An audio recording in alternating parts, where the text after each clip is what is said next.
Welcome to Inner Huddle Extra Time. Hello and welcome to another edition of Extra Time. Hope you're all well. This is an Extra Time podcast as part of our The Inner Huddle series. The reason behind this particular episode is the fact that we've got some holiday courses coming up and I've had a lot of questions come in. So I've put together a very little frequently asked questions document here. I think there's 6 of them in total. And I'm just going to try and add a little bit of value and answer 6 of them as I go along.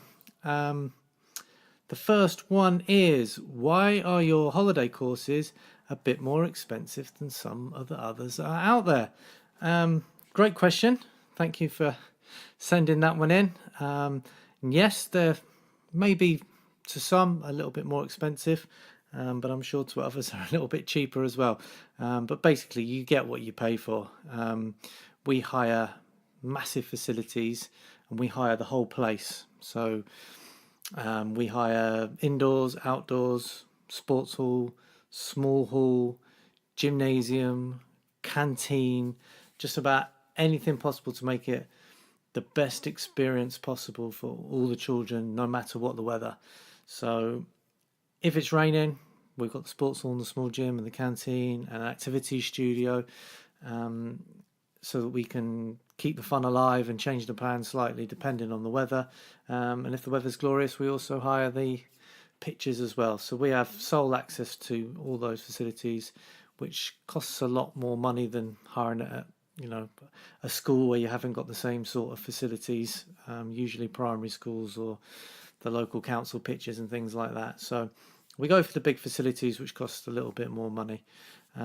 We also have special prizes. At the moment, we tend to have a lot of signed photographs from Premier League players, not just Premier League, actually. We've had Messi and Ronaldo recently as well. So we've spent a bit of money on some special prizes, and we also try and bring in special equipment. Like we've had giant inflatables, we've got a soccer wave, a soccer matrix, speed gun. We've just bought an inflatable dartboard, Velcro dartboard, so you can practice your free kicks against it and it sticks with the score. So we throw a lot of money at it. And basically, yes, it might be a little bit more expensive than some others, but what's it worth to you? What's the safety of your child, the fun they're going to have, the development they're going to get, and the confidence and the social aspect of it with the coaches and the other children. What's that worth to you to know that your child's getting the very best service possible? I've been doing this for 17 years. I did my first holiday course for Southampton Football Club in 2002, showing my age a little bit now, and I've been doing them ever since. So you're not just paying for that one day or 2 days or however many days you booked on for.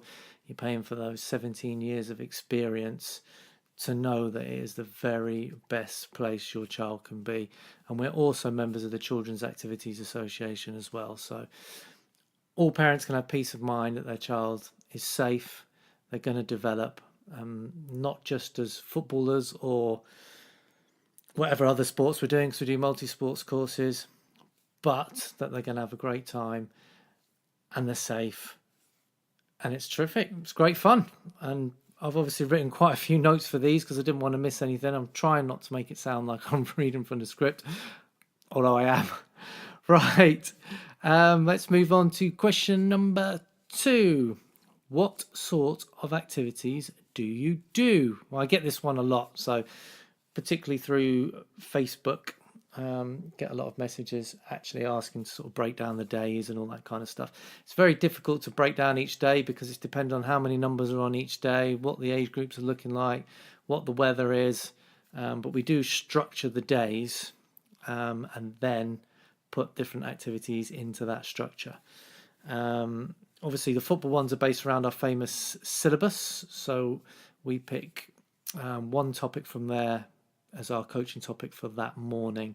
So it could be moves to beat a player, turns, twists and change of direction, core skills, ball mastery, freestyle, tiki-taka, passing and shooting, small-sided games, and probably lots of others that I can't think of. So we choose one of those each day, so we know that the children are going to be working in the morning with a ball each, which is great because we can have all different sort of experiences, abilities, all working in together, which is great. And they're all going to leave at the end of the day, all week, better footballers than when they arrived. With our multi-sports courses, we try and do something similar. So we'll have an activity in the morning. So say it's cricket or basketball, we'll work a lot with that particular sport and the techniques in the morning. And then in the afternoon, we'll put that into practice with the equivalent of small-sided games or whatever sport it is. So we give them a little taster of the sports. We'll also use the same methods that we used with Premier League players Alex Oxlade-Chamberlain, Adam Lallana, so the children can get to experience what we've done with professional players on a one-to-one basis in the past. We also mix in with obviously a lot of fun games, challenges, and of course match time. So tournaments, small-sided games, different versions of matches, different conditions, different scenarios. We let the children pick a lot of the games that they want to do to give them a little bit of ownership of the task. So there's a lot of thought that goes into it. We have special equipment, like I've already mentioned, like the speed gun, the soccer wave, the inflatables as well. So we all throw that in the mix. So basically they're never bored. There's plenty to do and it's great fun. And we also have our old favourites like the Skill School Circuit and the Street Striker Tournament. The multi-sports, I've had to write these down because there's too many and we're always changing and there's too many for me to remember. But I have written down some classics and some old favourites, like we've got tag rugby, hockey, ultimate frisbee, try golf, which is my favourite, cricket, dodgeball, Swedish long ball, and then of course we have the Pezzaz Olympics and our Nerf days. Now the Nerf days at the moment, we don't actually let them shoot at each other. Not quite ready for that yet, although we have bought all the equipment and the safety goggles and stuff, but we haven't really come up with the games yet to do that. But we do have assault courses and obstacle courses where they go in and under things and cargo netting and hideaways in tents and things like that, and then they shoot at targets. So they can work together or they can do time trials and they have extra bonus points for the Nerf targets that they shoot down.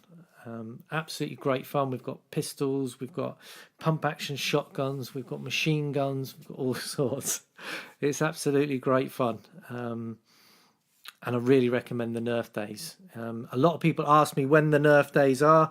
Very difficult to tell because it'll depend on the weather. Sometimes if we plan to set up a massive one outdoors, obviously if it's going to rain that day, then it might shift to another day, or we'll put it indoors, which again can change because if it's a nice day, we don't want to waste that by being indoors doing the Nerf. So it can change, but the secret is to book on as many days as you can. We do try, because we know Nerf's popular, to do some sort of Nerf activity every day if we can. It's a bit like the inflatable that we've got for our courses coming up. Because we own the inflatable now, we're going to try and use it as many days as we can so that nobody misses out.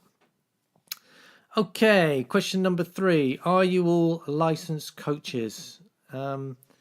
Probably not enough people ask this sort of question, and they just take it as read that you're all going to be licensed coaches and have all the necessary stuff. Well, you should never presume that. And if anyone ever wants to ask and see our ID badges and DBS checks and things like that, then always more than welcome, because safety is the most important thing when working with children. There is nothing else. That's the number one thing. So yeah, ask away. So are you all licensed questions? Are we all licensed coaches? Yes. We're DBS checked. We have our safeguarding, and we have first aid as well, which means that we can all be FA license holders, which all of our head coaches and main staff are.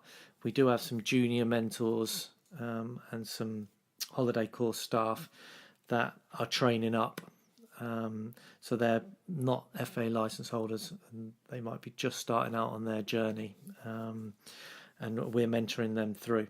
But all the big hitters all the head coaches and all the guys that are dealing directly with the children are all FA licensed coach holders. And like I think I previously said, we're also members of the Children's Activities Association. So to be a member of that, we have to have certain things. So it gives parents peace of mind that basically their children are safe and going to have a great time and they're in good hands. Right, let's turn the page. Almost there. Can children book in for individual days? Yes, they can. You don't have to book in all week. You can book in for as many or as few days as you like. We like to think that it's a whole experience. So when we plan these things, we look at the four corners model and of the social and psychological sides to give it a whole experience. So you're not going to quite get that if you're booking in for an individual day, and you will miss things. But it's becoming more and more popular. I think there's a lot more going on and a lot more out there for children to do, and parents like to spend certain days with them in the holidays as well. So there's a lot going on. Appreciate that. So yes, you can book in for individual days, but we recommend the more you can, the better. We're massive on this growth mindset thing and helping children's confidence and to help them with challenges and overcoming tough things to help them develop this growth mindset. And there's nothing better than sport to do that with, and that's what we're big into. And we do that with all our sports, even on the multi-sports ones. We have obviously the fun element, but we try and put it in as well that they're going to grow as individuals and have some personal development alongside the sporting development. We are doing a reward scheme very, very soon, which means that you will get a stamp for every day that your child does, a bit like your Costa Coffee stamps, and then you can get 3 days depending on how many you get. So if you want to know more information about that, or depending on when you listen to this, if you listen to this a bit in the future, then it'll already be up and running, this scheme. But yeah, that's coming soon, so look out for that. What time do you start and finish? Pretty obvious question. The activities on our courses are from 10 till 3. Now we do have a drop off and pick up period, so you can drop off anytime between 9 and 10 a.m. and you can pick up anytime between 3 and 4 p.m. Now the reason we did this was because some parents don't think that their children can possibly cope, or they're going to get tired as the week goes on if they're there from 9 till 4. So they've got the flexibility of doing 10 till 3 or anything in between that period. Some need the childcare, so the 9 a.m. to 4 p.m. suits them much better with their work. During those drop-off and pick-up periods, we still do activities. We've had all sorts of things going on in the past. The most popular ones at the moment are cinema room, where we have loads of DVDs that the children can pick from. We have a big projector in the sports hall, big boombox with it playing. It's just like being in the cinema. That's very popular. We've had consoles in the past, and then the other popular one at the moment is crab football. So we like to do a few little quirky games and fun things during those periods, which may be slightly less energetic because obviously they've had a busy day or just about to have a busy day from 10 till 3. And we tend to have an hour's break at lunch, but we have half an hour for lunch, and then we do another activity for about 30 minutes, which can be fun games, quizzes, colouring ins, loads of different things that we've done in the past, and it's always developing to give them the best experience possible. Right, next question. My child is shy and not very experienced. Would they be okay on your course? And I put here, absolutely yes. We cater for and try and tailor to every child's need. Every child matters. It's part of our mission statement, part of our ethos. It doesn't matter what experience they've got, what character, what background they've come from. As long as you're on our course, you know they're going to be safe, they're going to have fun, and they're going to leave at the end of the day better individuals than at the start of the day. That's our mission. Okay, so especially with the football, We're so experienced at that we can help all ages, all abilities, or don't like really all abilities, but all experiences. So some children might be been playing for 4 or 5 years and be at academy standard, and we can mix them in with children that possibly have only just started to show an interest in football, and we can put them all together because we have topics where there's a ball each, where we know how to push on the more experienced players, and we know how to break the things down into parts for the less experienced players to practice. So it's a challenge for everyone, and they can all overcome these challenges to help develop this growth mindset. With the multi-sports, we have the same ethos. So we do a lot of stuff where all the children can experience all the different sports and get a bit of success with it and have a bit of fun with it. It's all very laid back, but it's all very individual, and all the sports fit in with what we believe in terms of children's development. Like I say, coaches are very experienced. I've been doing it for 17 years. Football Paul and Jeff have been doing it for goodness knows how many years. Football Paul probably almost as long as me, and Jeff for about the last 10 years. So if you're worried at all, please ask questions. Ask us what sort of things we're doing and how we can help your child, but we're there to help. So ask questions, bring them along maybe for just one day, see how they get along. Maybe do the 10 till 3 to start with, and then if they're really enjoying it, get them in a bit earlier, pick them up a bit later, and we will look after them. So thank you very much for those questions. That's all the ones that I've written down and tend to be the most frequently asked questions, especially that have come in with us building up to the holiday camps we've got coming up very, very soon. Don't forget, we have holiday courses, football or multi-sports, on every school holiday. We also do an elite training camp for older children, so children from school year 6 to 11, and we do those every August. And we're also planning to do those 6 monthly, so there'll be one in February. That's the plan. So August, then February, and that's absolutely brilliant. Last time we had sports psychologist Betsy Tuffrey. We had Andy Reid come in to do some coaching, ex-Premier League player and international. He's now coach with the Ireland under 18s. We had nutritionalists, and there's loads of other things that we want to get involved in it as well for the next one. So look out for the elite training camp. Please comment and tag us in any of the comments below. That'd be great. And please keep sending in some more messages, either about holiday courses, football development in general, or what we do at Pezzaz. And as always, thank you very much for listening. We're getting quite a big following now from all over the world, which is great. So we really do appreciate it. So if you've taken the time to listen, thank you. Please leave a comment. Make sure you tag us in those comments, and we'll get back to you and engage with you and see if we can keep adding some value. Thanks for listening.